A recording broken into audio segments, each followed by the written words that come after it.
Bienvenidos a Una Semana en el Mundo, una semana en que nos preguntamos qué ha pasado en Ceuta, donde miles de personas cruzaron a pie por el Espigón o a nado por el Mediterráneo la frontera entre el territorio marroquí y el enclave español en el norte de África. Si bien la mayoría ya está de vuelta a Marruecos, ¿por qué decidieron intentar emigrar y por qué en este momento? ¿Qué se sabe de los acuerdos de control migratorio entre Madrid y Rabat? O más ampliamente, del precio de esta externalización de las fronteras europeas. Los gobiernos de Estados Unidos, Israel o Italia sacarán rédito político de esta crisis con decenas de muertos.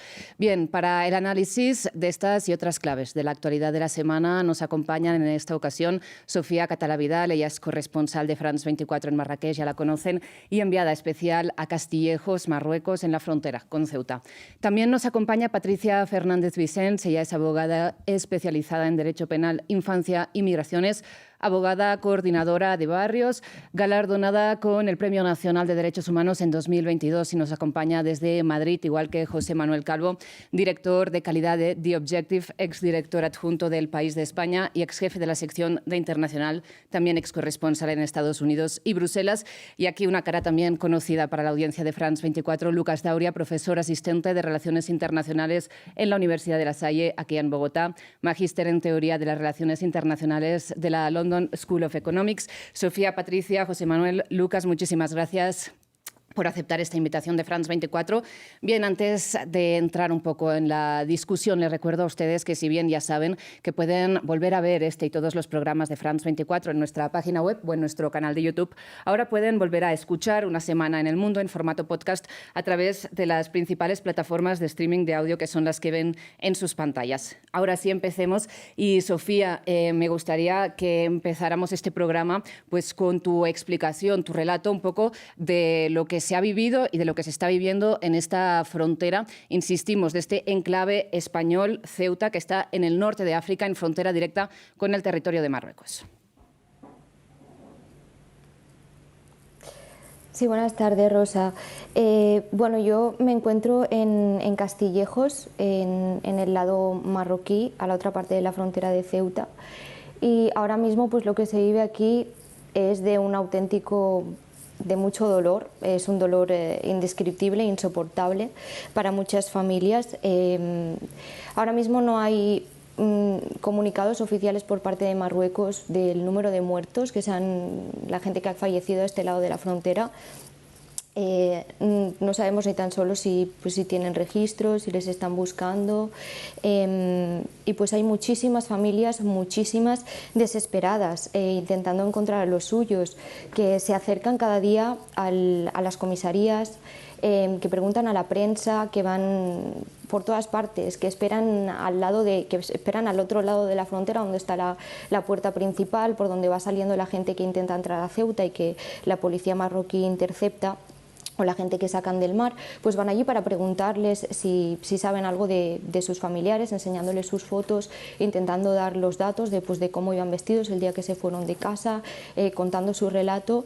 Y bueno, pues la situación es eso, es de mucho dolor. Porque, Sofía, rápidamente, este viernes, ¿no?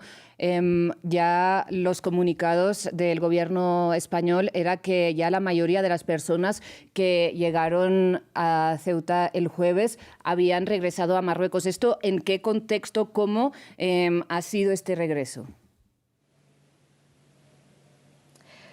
Bueno, según los testimonios, ¿no? Hay personas que están siendo devueltas por parte de la policía española, de la Guardia Civil. Por ejemplo, ahora, justo hace un momento, un chico me contaba que él hace 2 días logró cruzar a Ceuta, incluso fue a la comisaría y pidió entrar al CETI. Bueno, le dijeron que el CETI, que es el Centro de Estancia Temporal para Inmigrantes, ¿no? que está lleno, que no tiene capacidad de acogida, y él se quedó en la calle. Al poco rato le arrestaron y le devolvieron a Marruecos, eso me contaba, ¿no? se está pues eso, devolviendo a la gente desde Ceuta. También ahora, justo hoy, ha habido muchísima gente que está retornando voluntariamente. Cuando llegan aquí a Castillejos, pues te cuentan que llevan pues eso, noches a la intemperie, que tienen mucha sed, mucha hambre, que nadie les está dando nada, que se sienten maltratados y que no tienen ninguna esperanza de conseguir la protección que buscan en el otro lado de la frontera, ¿no? Entonces por eso pues vuelven. Por otra parte pues también está toda la gente que hasta esta mañana había gente que estaba intentando cruzar desde Castillejos por la parte de detrás de la valla, por los espigones de la playa, intentando avanzar hacia Ceuta, hasta el puesto fronterizo. Entonces ahí en un punto la policía marroquí les interceptaba, intentaba agarrarles y sacarles por la puerta principal, y ahí muchísima gente también pues intentaba escaparse de las manos de la policía y saltaba al mar.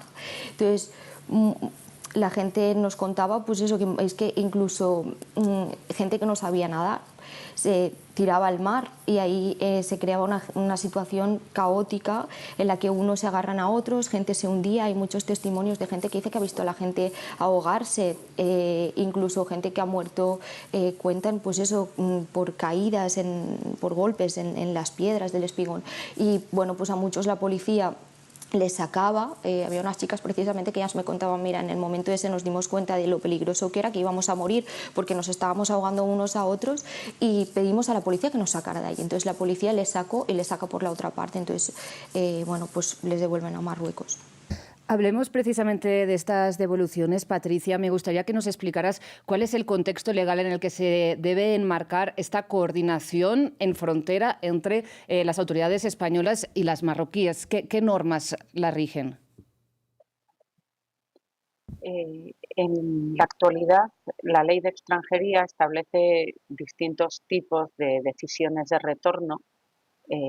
En una ocasión, por un lado estarían las decisiones de expulsión para aquellas personas que residen en España sin papeles, y luego tendríamos otras dos decisiones de retorno importantes. Una sería la devolución, que es para aquellas personas que entran en España, como ha sido estas personas, por un puesto no habilitado, o sea, por una frontera clandestina, por un lugar que no está habilitado para el paso de personas, que no hay un puesto fronterizo. Ujú. Y en este caso, estas personas tienen que ser sometidas a este procedimiento de devolución, por el cual se les debe detener, se les debe poner un abogado, darles la oportunidad de formular alegaciones y devolverles en el plazo de las 72 horas.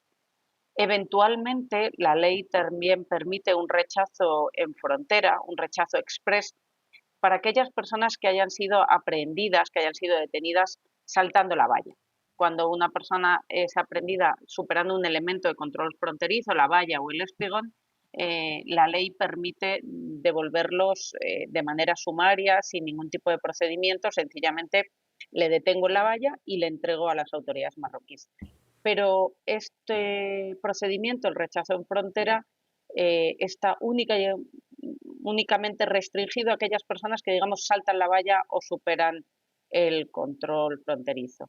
Las personas que entran nadando por el mar o que entran en una embarcación precaria, se les debe someter a un procedimiento de devolución. Se le detiene, se le lleva a comisaría, se le pone un abogado, se le da la oportunidad de alegar, y si no acredita algún requisito para quedarse en España, entonces es entregado.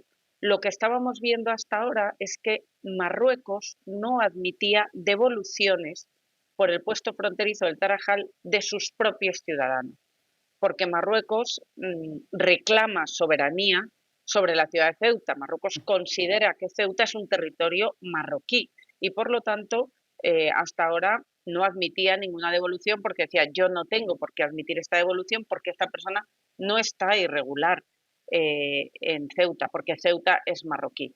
Esto es lo que ha cambiado. En todo caso, hay que señalar que estas decisiones de retorno están pensadas y están diseñadas, lógicamente, para procesos migratorios. Claro. Y esto que hemos visto ahora mismo no es técnicamente un proceso migratorio. Lo que hemos visto aquí, lo que hemos visto este día, es un montón de personas que tratan de acceder a España.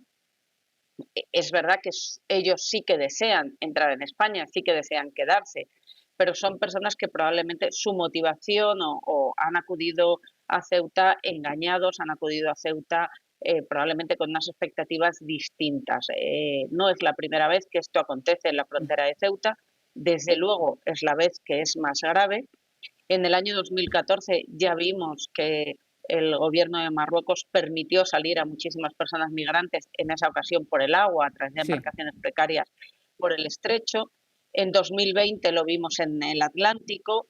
En 2021, en mayo del 2021, lo vimos por esta misma frontera, pero había menos personas, y esta pues es sin duda pues la situación más grave, ¿no?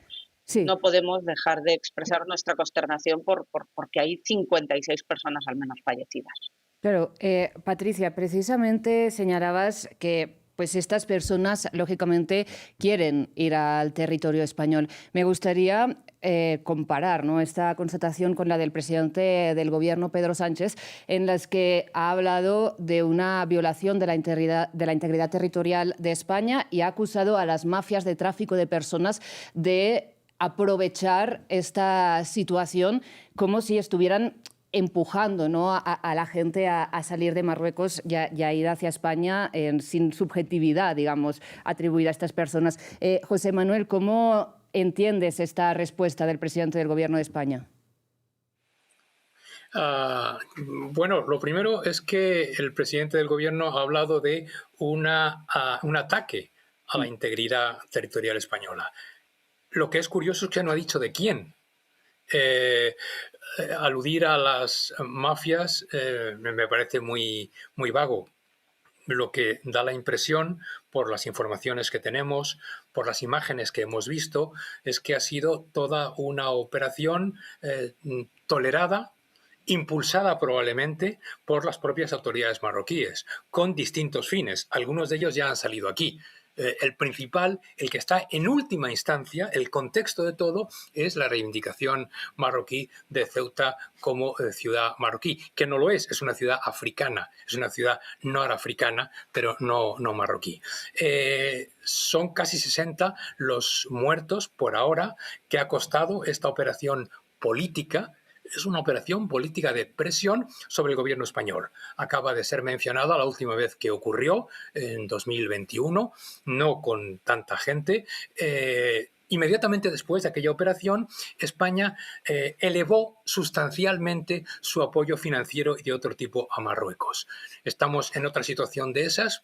No lo sé. Hemos visto imágenes preocupantes de chicos jóvenes entre 20 y 30 años descargados de camiones y ordenados por personal marroquí con uniforme. No estoy seguro de si era militar o policía. Ordenado para llevar allí y hacer esta entrada. Obviamente no ha sido una entrada de inmigrantes, ha sido una excursión probablemente instigada por las autoridades marroquíes para dejar claras sus reivindicaciones y su presión. Que esa maniobra, que esa presión cueste la vida de casi 60 jóvenes, que ponga en estado de pánico a los 85.000 habitantes de Ceuta, me parece una barbaridad, a la que ya hay una cierta costumbre, pero no por ello deja de ser una barbaridad. Imaginémonos en una ciudad de 85.000 habitantes que entran entre 50 y 60.000 jóvenes. Es como si a la ciudad de Madrid, en la que yo vivo, entraran de repente como 2 millones de personas. Es decir, es una crisis humanitaria para los que han entrado en terribles condiciones y se han ahogado casi 60. Y es una crisis emocional humana enorme también para los habitantes. Es una crisis política para España y es ya una crisis europea e internacional. Podemos hablar luego, porque no quiero extenderme más, pero ha habido ya una docena de países europeos que han protestado a las autoridades españolas, y una posición sobre todo muy firme ha sido la de Italia, que ha decidido suspender el acuerdo Schengen, que es un acuerdo muy importante porque es el acuerdo que garantiza que la Unión Europea es un espacio de libre circulación interior. Claro, José Manuel, ahora entramos a profundizar un poco el estatus de este enclave español, igual que el de Melilla, ¿no?, que son pues los únicos territorios europeos como tal en África, pero que no están dentro de este espacio de libre circulación, si no estoy equivocada.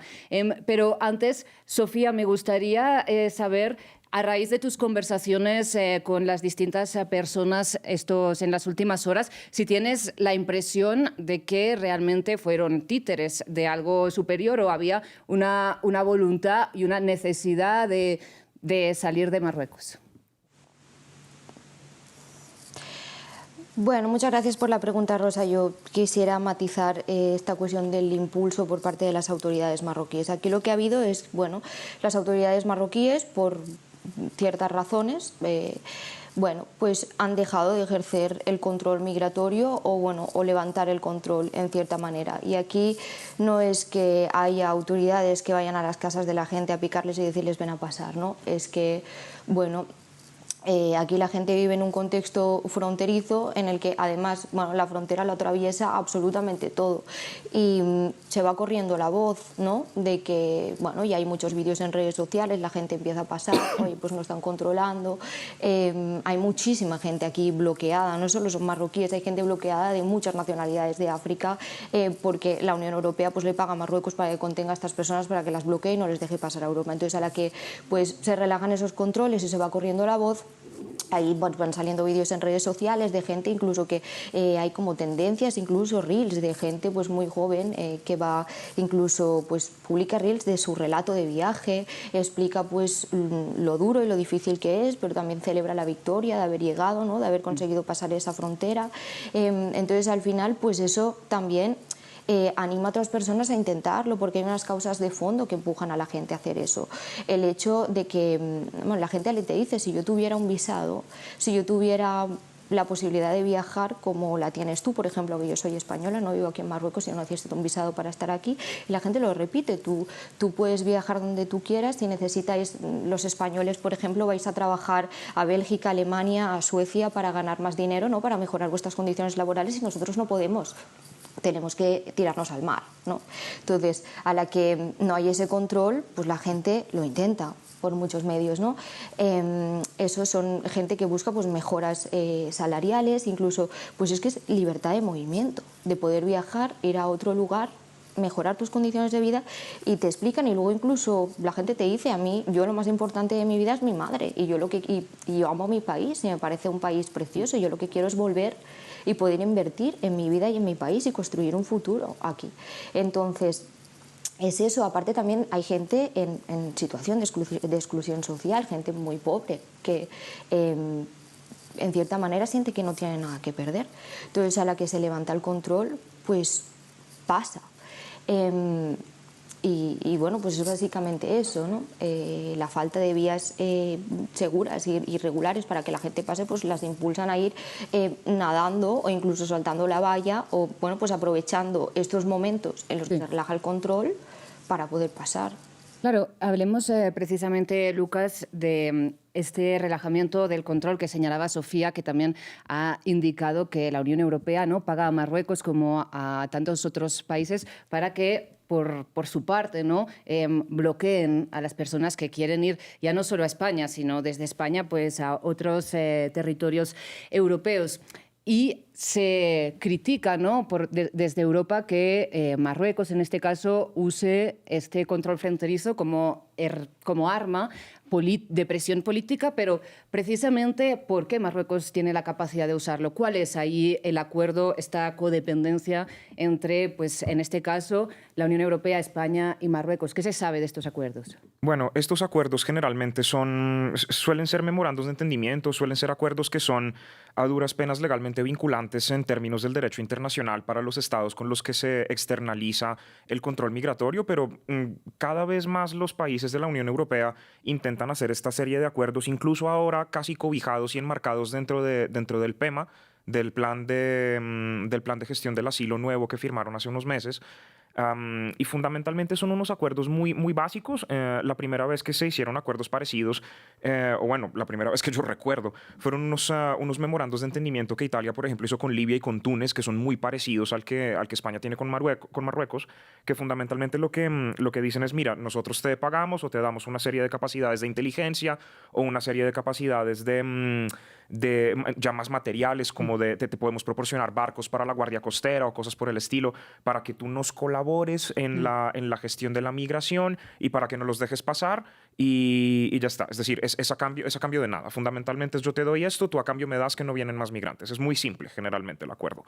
El problema con estos acuerdos es que ya más allá de los términos legales, es decir, más allá del derecho internacional, son unos acuerdos que le proporcionan como ya una capacidad de influencia supremamente desmedida a los países terceros, porque naturalmente cuando tienen la oportunidad de poder relajar el control fronterizo que efectúan con dinero o con capacidades materiales europeas, porque, no sé, porque tienen algún interés particular o porque quieren chantajear a algún país europeo en específico para alguna cosa o porque quieren tomar represalias por algún motivo. De hecho, el caso de Marruecos es uno, ya ahora lo mencionamos, pues lo hacen. Es así de simple. Es decir, es un puro juego de realpolitik en este sentido.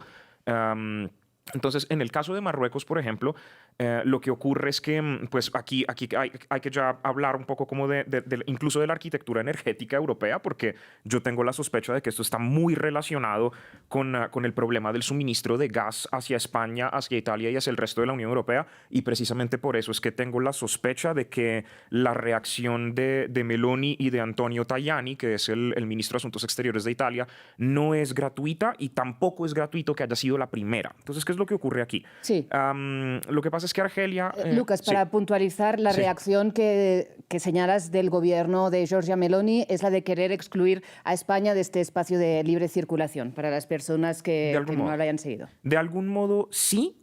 Obviamente Italia no puede hacerlo de manera unilateral. El acuerdo Schengen y de hecho ninguna normativa europea permite hacer una cosa semejante. Esto tendría que ser tramitado a través de la Comisión Europea, que es la única que tiene poder vinculante. Y esto es muy claro. Meloni fundamentalmente hace estas declaraciones únicamente por motivos políticos internos. Precisamente, Patricia, hablando un poco del marco legal de todo esto, una vez más, lo que Italia pone sobre la mesa es excluir a España, como decíamos, del espacio de libre circulación de personas y mercancías dentro de unos ciertos países de la Unión Europea, pero la pregunta es, una vez una persona está en Ceuta, una persona extranjera, ¿de ahí puede ir directamente a cualquier territorio de la Unión Europea o qué sentido tiene este planteamiento? Bueno, pues como acaba de señalar el compañero, las declaraciones de Giorgia Meloni o de Finlandia, que también lo ha planteado, de suspender el acuerdo de Schengen, son puramente políticas para ahondar en un discurso anti-inmigración del que saca rédito político.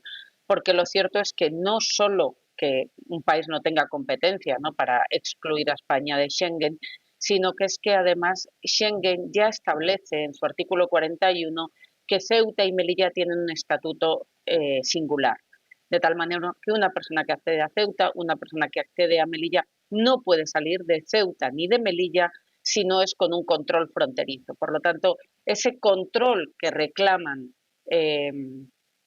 tanto Italia como Finlandia o como cualquier otro país ya está previsto. Una persona puede acceder a Ceuta, una persona marroquí o una persona nacional de un tercer país puede acceder a Ceuta, pero para salir de Ceuta o regresa a Marruecos o tiene que pasar un control fronterizo tanto en el helicóptero o en el ferry. Hay que entender que Ceuta es una península en el norte de África, que digamos que por su istmo estaría unido a Marruecos, por lo tanto la única manera de salir a pie de Ceuta es en dirección a Marruecos, y si uno quiere acceder al continente europeo, lo tiene que hacer o bien en un helicóptero, porque hay un servicio de helicópteros. Ceuta es muy pequeña, no tiene transporte, o sea, no tiene aeropuerto, pero sí que tiene un helicóptero, o tiene que hacerlo a través de un ferry, ¿no? Y en ese ferry, que tarda aproximadamente 1 hora en llegar al continente europeo, hay un control fronterizo. Por lo tanto, no es necesario ninguna actuación con Schengen, porque el artículo 41 del acuerdo de Schengen ya establece que España, digamos que la frontera exterior de la Unión Europea estaría situada no tanto en el puesto fronterizo del Tarajal, que es el que ha sido quebrantado estos días, sino en el ferry. Y precisamente, José Manuel, en la línea de lo que señala Patricia y estas declaraciones con una intencionalidad política, ¿crees que finalmente Estados Unidos también ha entrado al trapo, Israel, Italia, van a sacar algún rédito de esta crisis que, como decíamos, ¿no?, ha causado decenas de muertos y todavía de desaparecidos? Bueno, rédito, no sé si rédito. Es evidente que Estados Unidos es un aliado muy estrecho de Marruecos. Marruecos es uno de los 4 países firmantes del Pacto de Abraham, de las relaciones con Israel.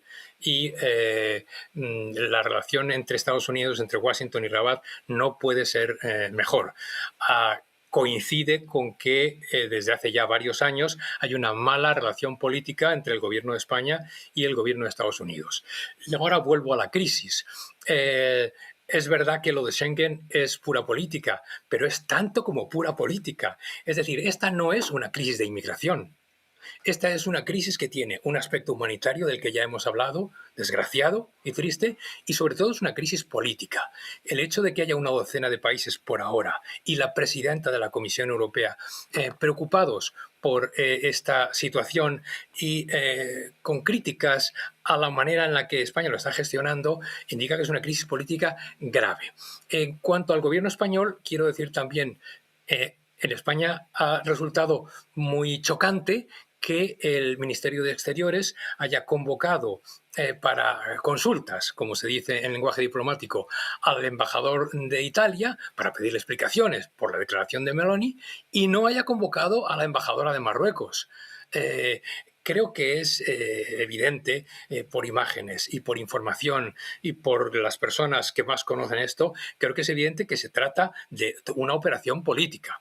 Podemos discutir los motivos últimos, la realpolitik a la que se aludía, todo, pero es un asunto político, no es un problema de inmigración y tendrá que tener una solución política. España está en una situación débil, está en una situación de enfrentamiento con una docena de socios europeos por ahora, la presidenta de la Comisión Europea, y no está, por desgracia, en disposición de pedir ayuda a Estados Unidos, porque si Estados Unidos tiene una relación buena, hoy por hoy, es con el gobierno de Marruecos. Pero, y José Manuel, muy rápidamente, para darle la palabra también a los otros miembros de la mesa, a tu parecer, ¿qué debería hacer el gobierno español ahora mismo?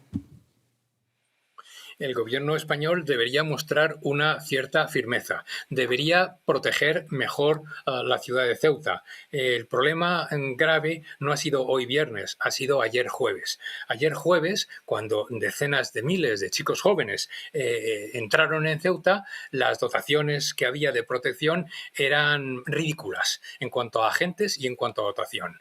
Y este asunto se podía suponer que iba a ocurrir. Las asociaciones sindicales y profesionales de la Guardia Civil, que está a cargo de la seguridad en Ceuta, llevaban semanas avisándolo. Había habido el 8 de julio una decisión del Tribunal Supremo de España explicando que las entradas por mar no se les puede aplicar, por lo que antes habíamos hablado, porque no hay obstáculo fronterizo, una devolución en caliente. Claro. Y eso ha animado en estos días a que se produzca esto. Una cierta claridad en cuanto a la política de inmigración, una cierta firmeza y una cierta coherencia en política exterior. Marruecos es un país muy importante para la Unión Europea y para España, muy importante.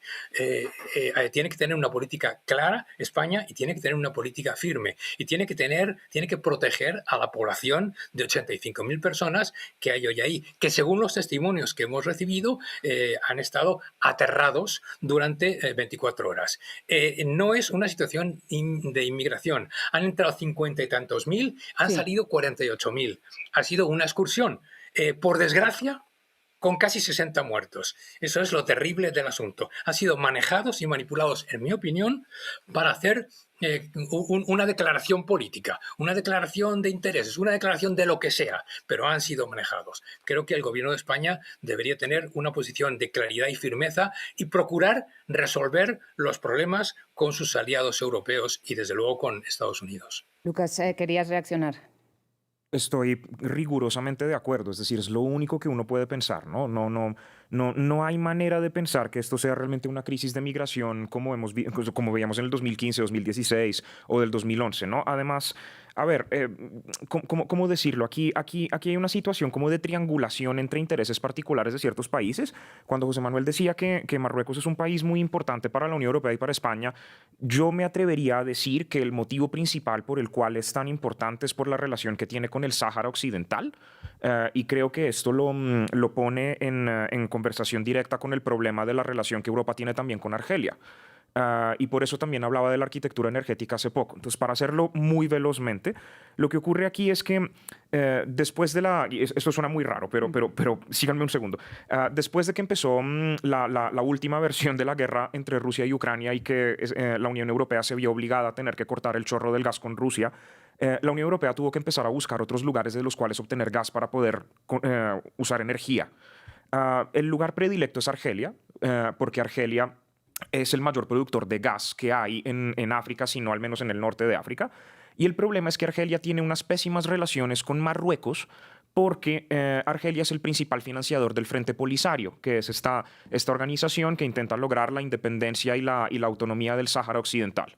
Marruecos tiene la intención de convertir el Sáhara Occidental en una parte de su territorio nacional, de modo que, naturalmente, cuando España, que es el país que está más cerca de los tres, intenta acercarse o hacia el uno o hacia el otro, termina causando la ira del opositor. Entonces, generalmente, lo que suele aquí ocurrir es que si Sánchez, por ejemplo, se acerca a Argelia, como Sí. ocurrió la semana pasada, que parece que se acercó a Argelia para intentar solucionar algunas cosas con respecto al comercio del gas, Sí. la respuesta de Marruecos es utilizar los acuerdos migratorios para intentar presionar al gobierno español, ¿no? Y en esta presión que puede sentir el gobierno español, ¿no? Y esta alerta que se genera no solo en Ceuta, sino en todo el territorio, y cómo la oposición pues, carga, ¿no?, contra las políticas del actual Ejecutivo.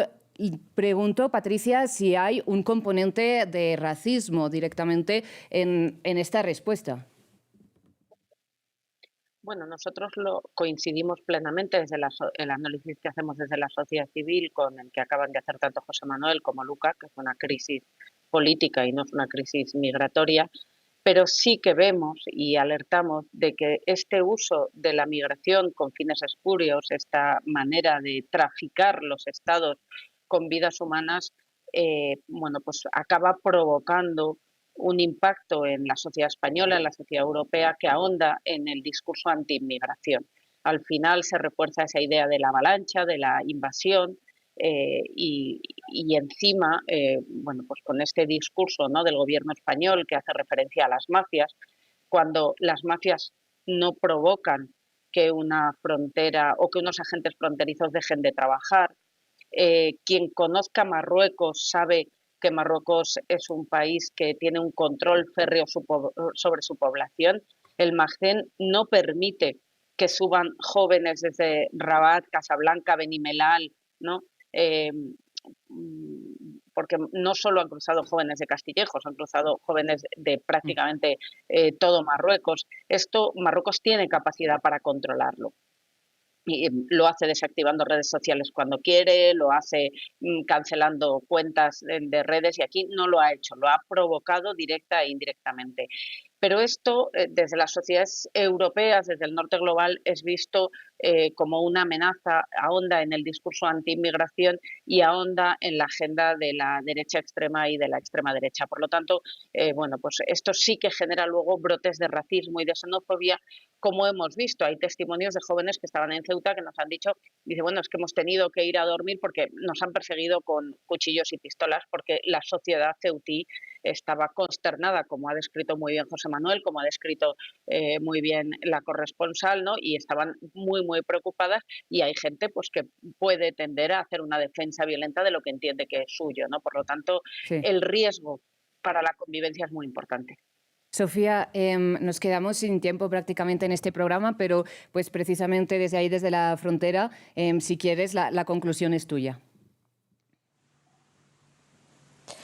Bueno, yo solo también quería añadir en relación a estos acuerdos bilaterales y al hecho de que al final el control migratorio acabe pasando por encima del derecho que tienen las personas a vivir, es que al final todos estos acuerdos que se hacen con países llamados terceros, en este caso Marruecos, ¿no?, desde Europa, también debilitan las garantías democráticas a nivel interno, porque al final se están imponiendo prácticas que vienen a vulnerar los derechos fundamentales en todos los sentidos, ¿no? Y eso fortalece unas dinámicas de represión interna que acaban empujando a la gente aún más a emigrar de su país, ¿no? Y precisamente pues no, en muchos casos pues aquí en Marruecos no, la gente emigra hacia Europa y precisamente pues o supuestamente esto es lo que la Unión Europea en teoría pretende contener, ¿no? Entonces al final bueno, pues se puede entender como una especie de sinsentido. Que aquí de hecho es que muchísimos expertos en relaciones internacionales, activistas, es que la propia gente que está aquí saltando vallas, jugándose la vida en el mar por intentar conseguir pues un futuro mejor, lo dice, ¿no? Darle ese, digamos, poder, como comentaban los compañeros, a Marruecos, pues al final, y a otros países terceros, al final acaba esto pues perjudicando sus propias demandas y su emancipación a nivel interno, ¿no? Pues Sofía, muchísimas gracias por esta conclusión y esta pues reflexión final. Lamentablemente no tenemos tiempo para comentar otros aspectos que pues también han marcado, ¿no?, la actualidad internacional de la semana, pero espero tener ocasión para volver a conversar con todos ustedes en un futuro programa.